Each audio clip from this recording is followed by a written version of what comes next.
Bienvenidos a un programa de Novelísimo, estimados televidentes y amigos de la península de Yucatán, de México, de América y del mundo.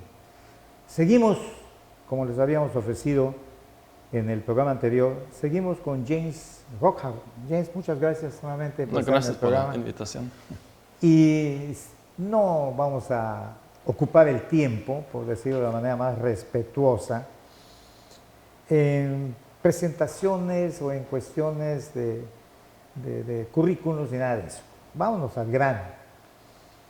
Estaba yo hablando con James previo al programa de la escritura maya, que ha sido catalogada como uno de los desciframientos más difíciles que ha habido. Ya los estudiosos han calificado como pictogramas, creo que hologramas. ¿Cuántos conceptos de gramas hay, Jens? Tenemos silabogramas, logogramas, bueno, pictograma no tanto. Pictograma usaban los egipcios, ¿no? ¿O no? Pictograma es una pintura con una idea. Sí, un dibujo que transmite una idea, sí, pero... Los mayas no usaban pocos pictogramas. Los mayas usaban una mezcla. Usaban, de hecho, también la iconografía, la parte como muestran una figura, todo su atuendo, todo eso también se lee. Eso tal vez sería como pictograma. Pero ahí escondidos hay verdaderos jeroglíficos, logogramas, o incluso silabogramas. En la misma vestidura. Sí, mira. Muchas veces en el tocado, aquí en el tocado, está escrito el nombre de Xiachantecutl, el dios del cetro que nació en el cielo, es la traducción. Aparece el signo del cielo, una hendidura y sale una figura con un hacha en el frente, lo que es el dios Cahuil, el dios del cetro, ¿no? ¿Y cómo escribían los mayas guatemaltecos, en el Petén guatemalteco? ¿Es parecido o hay alguna diferencia como escribían los mayas chiapanecos, o sea, los de Palenque? Es muy, muy parecido. Si vamos a poner en el siglo 5 o 6, un escribano en Palenque hubiera visto un texto jeroglífico en Tikal, lo hubiera entendido yo diría, 99%, porque son los mismos signos. ¡Qué maravilla! Quiere decir que el mundo maya estuvo interconectado completamente, sí, ¿no? Porque también usaban en todo el mundo maya, ¿no traigo un mapa? No. Usaban el mismo calendario y usaban la misma escritura prácticamente, incluso el mismo idioma para la escritura, aunque ellos tenían ya diferentes dialectos y idiomas incluso. Pero para la escritura se desarrolla un idioma estándar que se usa hasta en el periodo postclásico. Solo después en los textos de Chichén Itzá observamos que entran de repente palabras o sufijos gramaticales que son yucatecos. Pero también vemos que no escriben su texto jeroglífico en yucateco, siguen escribiéndolo en el idioma cholano del periodo clásico. Entonces se sigue conservando esa tradición. ¿Dónde se desarrolla? ¿Dónde hablan chol? ¿En qué parte? En Guatemala, por supuesto, ¿no? ¿Honduras también? ¿En qué zona de todo el gran reino maya? Bueno, lo llamamos cholano, es como una familia de idiomas. Ahí entra chol, cholti, chorti, todos esos idiomas que son muy parecidos. Y se habla tenemos chorti maya en Honduras también, ¿no? Es muy, muy similar. Hay ligeras diferencias, si vemos en los textos de Palenque o Copán, sí hay ligeras diferencias. Por ejemplo, el glifo de 400 años, ahí dicen, en un área dicen pij, en otro dicen pic, pero es muy similar. Es como hoy dicen para jaguar, los tzotziles dicen bolom, los lacanones dicen balum, en Yucatán es balam, Sí hay ligeras diferencias que se expresan a veces en los jeroglíficos. Muy pequeñas Pero diferencias. eso significa entonces que aquellos escribas mayas tuvieron que ir a una escuela a aprender a escribir. En el periodo clásico siempre hay movimiento en toda el área maya con los comerciantes. También ellos mismos llevan escribanos, llevan códices consigo y al lugar donde llegan, ahí obviamente estaban leyendo los códices y siempre viajaba toda la información. Y vemos si alguien inventaba algo nuevo, un ciclo calendárico nuevo, por ejemplo, para describir el movimiento de planetas. En unas décadas se transmite a todo el resto del área maya. No siempre había movimiento, intercambio de información. Que aprovechando que ahorita estás mencionando los movimientos de los planetas o de los astros, Así por viajaban. generalizar, así viajaban. Así viajábamos a pie, ¿no? Como los chinos en un palanquín, ¿no? Solo Cargado el jefe lo cargan. lo cargaban esclavos, por supuesto, ¿no? Creo. Bueno, y no los llamaría esclavos, sino, bueno, súbditos. Súbditos. Cargadores, sí, bueno. No, y si Sí, bueno, hay que esto- tener cuidado con este palabra de esclavo. dibujo, ¿de dónde está? ¿Dónde está? ¿Dónde lo tomaste? De una cerámica. Sí, lo dibujé en papel y después lo puse en una taza. Qué interesante. Qué interesante. Pero a lo que voy, ¿no? En esta inquietud que me crea la plática contigo y el volar de mi imaginación. Entonces quiero pensar que dada la complejidad de la escritura maya, los escribas mayas tuvieron que ir a una escuela a aprender. Alguien les Sí, enseñó. obviamente, sí. Y claro. ese que les enseñó seguía unos patrones de enseñanza que era general en el mundo maya. Se trate de Copán, de Tikal, de Palenque. Cosa curiosa, los que menos escriben son los mayas yucatecos. Es donde menos estelas hay. Sí, hay ciertas razones para esto. Por lo menos en el periodo clásico, el norte de Yucatán no era tan importante, ¿no? El centro del desarrollo más bien estaba un poquito más al sur. No era importante el norte de Pues Yucatán. no había ciudades tan grandes. Pero después sí lo hubo. Hubo, curiosamente, en el preclásico, ya existían ciudades muy grandes y después en el postclásico otra vez, ¿no? Ciudades como, bueno, Chichén Itzá eran muy importantes, pero también antes Izamal, Tzipilchaltún, había otras ciudades, pero en el preclásico todavía no usaban la escritura jeroglífica. ¿No? Se desarrolla en el Petén, más o menos como entre 300 y 200 antes de Cristo, ahí inicia la escritura. De lo que se puede descifrar, se va a 200 a 300 años antes de Jesucristo. Son los jeroglíficos más antiguos que ¿Y dónde conocemos. Los encontraron en Huachactún, por ejemplo, San Bartolo también en Guatemala. Y esos son glifos que son un poquito diferentes, que son difíciles de leer a veces. Bueno, allá felicito tu arte de dibujante, porque pues lo que nos has mostrado en tus cursos, yo veo una piedra a la cual le tomaste una foto y no logro identificar dónde está la cabeza, dónde está el adorno, el penacho, dónde está la mano. Y cuando tú lo dibujas y nos lo muestras, ya puedo clarificar con mucha precisión lo que dice la piedra labrada, que muy piedra y muy dura que sea, pero el tiempo pasa. El sol, los hongos, Sí, a veces, la intemperie, lastima claro, la piedra. están erosionados y está difícil de ver los detalles. Por eso hay que ver en la noche. aquí en la noche con una lámpara y la luz rasante. Un pequeño ángulo hay que ver y ahí salen los detalles. Y hay que verlo desde varios ángulos también, desde arriba, desde abajo. Y todo Hasta eso que, haces bueno. para poder dibujar.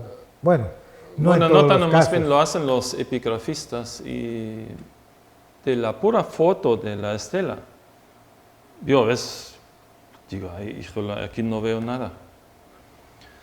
Y después veo el dibujo de un epigrafista, de David Stewart o de Nikolai Gruber, y veo, ok, sí, entiendo el detalle. No, y cuando ya vas, Eso es muy difícil hacer, buenos dibujos. pero cuando ya estás metido en ello, que tu mente gira alrededor de descubrir qué jeroglífico es el que tienes enfrente, y te has roto la cabeza, por decirlo de esa manera coloquial, descifrando un jeroglífico y tratando de embonar con el que le sigue, y con esa manera tan especial que nos has mostrado que los mayas escribían y que se leía de izquierda a derecha. Las primeras columnas eran de izquierda a derecha y después regresas general, otra vez de izquierda a derecha. Es que leen columnas dobles. De arriba hasta abajo, de izquierda a la derecha, en columnas dobles. Por lo general, hay excepciones. En el Museo de Cancún tenemos una inscripción de Cobá que está escrito en espiral. Qué locura. O tenemos un texto en una pieza de Jade en Belice, está escrito en líneas. Muy inusual. Así como escribimos actualmente nosotros, ¿no? Existen textos que se leen a la vista de espejo. No de izquierda a derecha, sino de derecha a izquierda. Hay cada locura. Bueno, le estás llamando locura. Para mí, yo le llamo sublimidad, ¿no?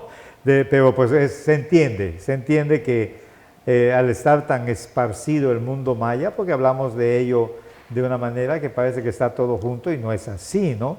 Bastante disperso el mundo maya. Pues ya terminamos el primer programa, la primera parte de este segundo programa, y sí, estoy reservando para la última parte de este segundo programa tu opinión.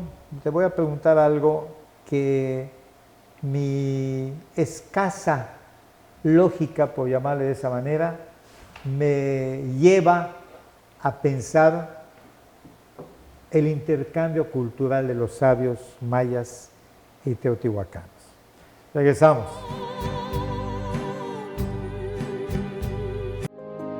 Las cosas que queremos, los proyectos que empiezan, las ilusiones concretadas necesitan una asesoría legal y una base concreta.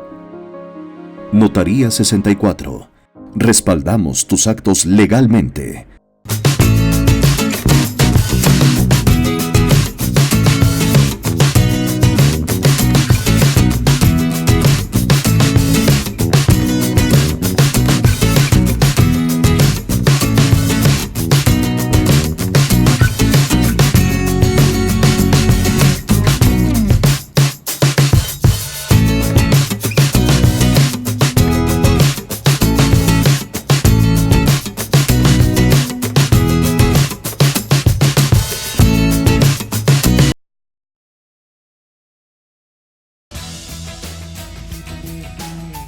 Un gobierno atento, moderno, transparente, honesto y eficiente será posible con el Plan Municipal de Desarrollo 2016-2018. A través del eje rector Isla Mujeres de Buen Gobierno se garantizará mejor atención a la ciudadanía con un gobierno cercano y de puertas abiertas. Hoy, gobierno y sociedad suman esfuerzos haciendo futuro por un mejor Isla Mujeres.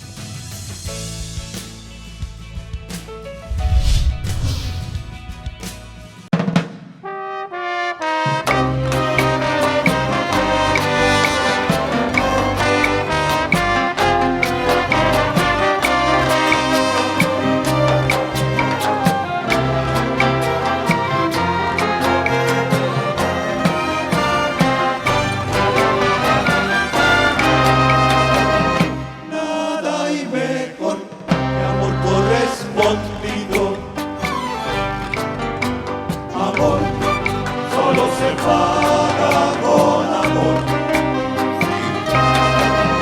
Nada hay mejor que amor correspondido.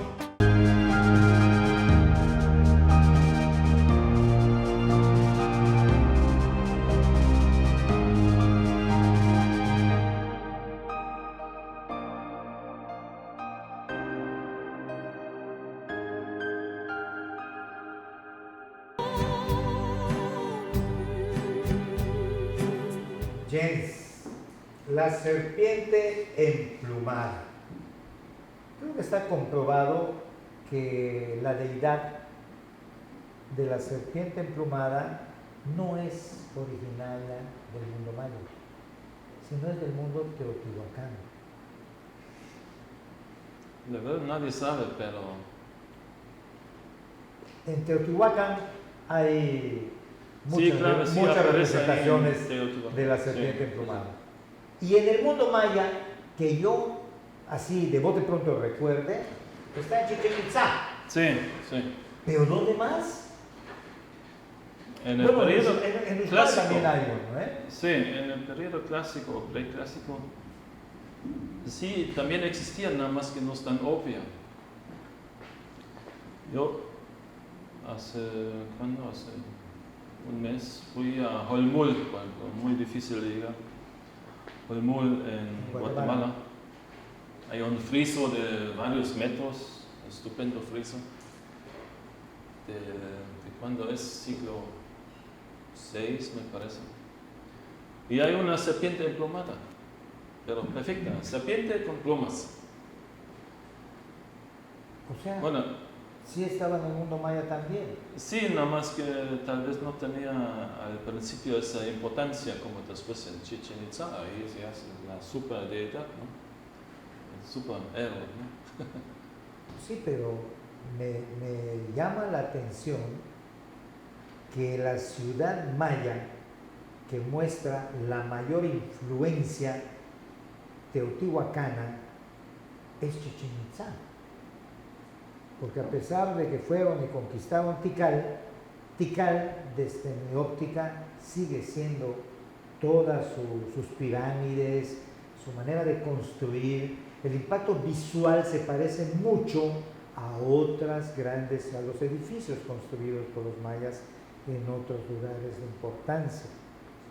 En cambio, en Chichén Itzá, enclavado en la península de Yucatán, está muy clara la pirámide de Kukulcán, la manera como está la pirámide estratificada, Y radial, además, sí. el no- descenso de no es típico Kukulcán, maya. Sí, además. que la serpiente no te la pusieron arriba, que la cabeza de la serpiente te la pusieron abajo, Sí. y las colas de la serpiente te las pusieron arriba, que son las que están sosteniendo la casita que está arriba Sí, de el la templo, pirámide. Y además, esas colas de serpiente solamente están en un solo lado, en la parte de Chichén Itzá, que mira al oriente, para que cuando salga el sol y se ponga el sol, pero no a oriente, mira Bueno, mira, al norte. al norte, al al norte. cenote sagrado. Exactamente, para que cuando salga provoque el dibujo de la serpiente con la luna. Sí, Estaba también, ya sí, en la sí. madrugada. Y cuando se oculta, a partir de las 4 de la tarde más o menos, vuelve a aparecer el descenso de Kukulcán. Ese alarde, yo no le puedo llamar de otra manera, lo he dicho en otros programas, de matemáticas, de trigonometría, de astronomía, de cálculo infinitesimal, de tantas cosas, mezclado hasta con la agricultura y con todo, mostrado en un simplista, aparentemente simplista hecho de que empiece a dibujarse el primer triángulo isósceles en la parte más alta de la balaustra que conduce a la cabeza de la serpiente, y que al ser el número 7, el triángulo número 7, remata en la garganta de la serpiente de manera muy perfecta. El número 7 en todas las culturas, según me doy cuenta, un número cabalístico. Sí, era importante también con los mayas. Sí. El 9, el 13 y el 7. Sí. Igual en la cultura cristiana inclusive, ¿no? ¿Y cuántas veces voy a perdonar a mi enemigo? Hasta 7 veces, no, hasta 70 veces 7. Y yo creo que hay gente que cuenta que a ver cuándo se cumple para que después... Pero bueno, sería hablar de otra cosa.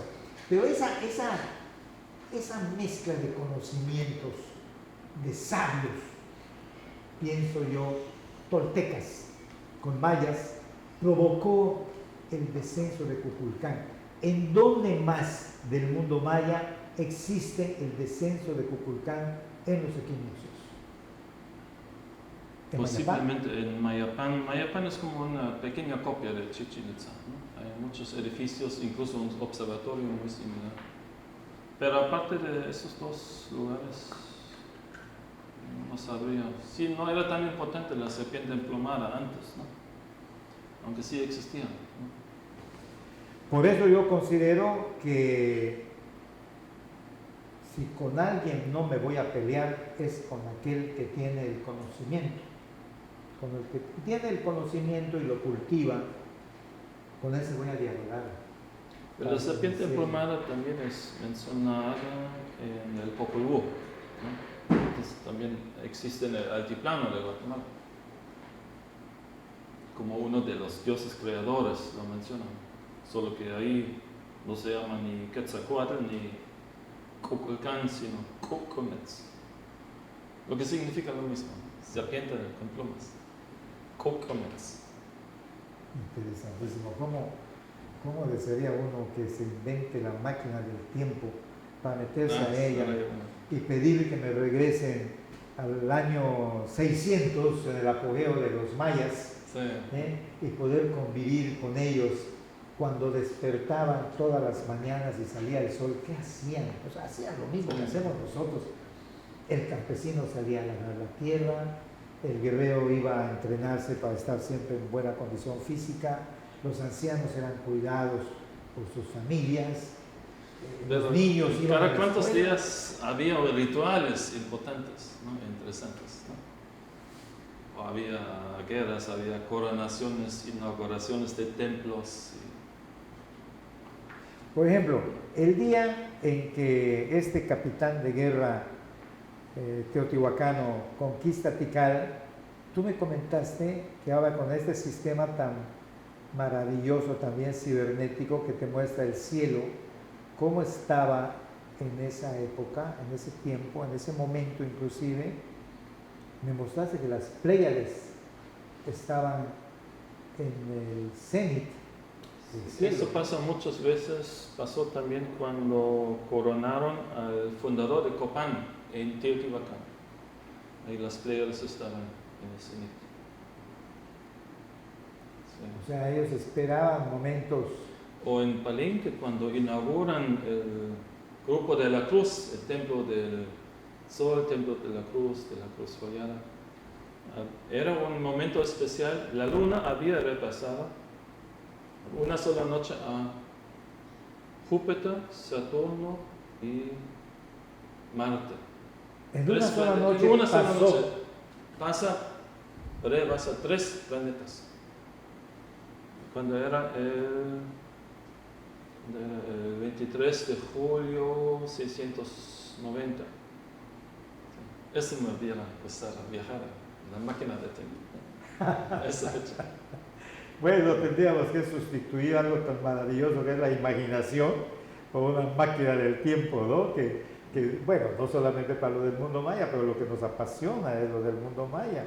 A mí me gusta tu origen germano, teutón, la talla que traes, el físico que tienes, ¿no? Y yo con estas mezclas raciales que muestro, sin embargo estamos hermanados en una misma intención, el conocer el mundo maya. Tú te enamoras del mundo maya a través de una cuestión accidental del códice de Dresde que me comentaste, que te fuiste a la biblioteca y pediste el códice y esto que es. Cuando eso no hablabas español, ¿no? No, yo hablaba Hablas un muy poco poco maya. español cuando llegué aquí. Muy poquito. Pero ahorita ya está maya, porque además el desciframiento de los jeroglíficos te obliga Sí, a hay estar, que estudiar el idioma maya clásico, el cholano. Sí. Claro. sobre todo el cholano. Sí, sí, Pero te dice en una parte del programa, ¿dónde se habla el maya chol? En Guatemala, pero ¿qué parte, qué zona? sí. El problema es que cuando lo hablaban después fue deshabitado, ¿no? Entonces los mayas desaparecían de la cercanía de Tikal, por ejemplo. Hoy ahí cerca viven Quechí, pero vienen del altiplano. Pero ahí ya no hay hablantes chol. Pero los encontramos en Palenque, sí, en las tierras bajas de Chiapas. Aunque ahí ya también hablan celta, Tzotzil, tzotzil ya es un poquito más Lacandón. San Cristóbal. Tojolabal. Bueno, el lacandón es muy emparentado con yucateco, porque Sí. ellos vienen de Yucatán. Entonces, A ver.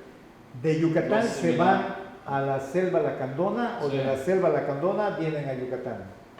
no, pues los lacandonos viajaban, eran varios grupos. De Yucatán por Belice, ahí entran a Chiapas. Entonces, el yucateco es muy parecido al yucateco, pero no tanto al cholano, o chol, celta. Son diferentes. Y qué curioso que decidieron escribir en cholano. Fue una Porque decisión, ese era fue una los decisión muy idiomas. buena, ¿eh? Porque de esa manera no cambiaba la manera de interpretar los jeroglíficos. Todo el centro del mundo maya, ahí hablaban un idioma chol o similar al cholano. Entonces, en ese idioma escribían, lógicamente. ¿No? Pero es curioso que después en Yucatán, donde sí hablaban bastante diferente, por ejemplo, ahí en Yucatán dicen otoch, en Tikal es otot, ¿no? O aquí es che para árbol, allá es te. Pero también escribían en cholano, con excepción después, ya muy tarde, después del colapso de las ciudades clásicas, entran más y más yucatequismos al idioma. Yo tengo, estamos terminando el De programa, la y escritura. para terminar, es una pregunta que siempre se hace la gente y nos hacen para los que nos preciamos de estar interesados en ser expertos de la cuestión maya. Así, muy brevemente, para terminar el programa. Tu concepto de por qué desaparecieron, no los mayas, porque los mayas viajamos a Chiapas, de ahí están, nos vamos a los pueblos yucatecos y allá están. Pero su cultura, ¿en qué momento cae? ¿Cómo se abandonan las grandes ciudades? ¿Cuál es tu concepto? ¿Qué fue lo que pasó? El problema empieza con la sobrepoblación. Empieza como 760 más o menos.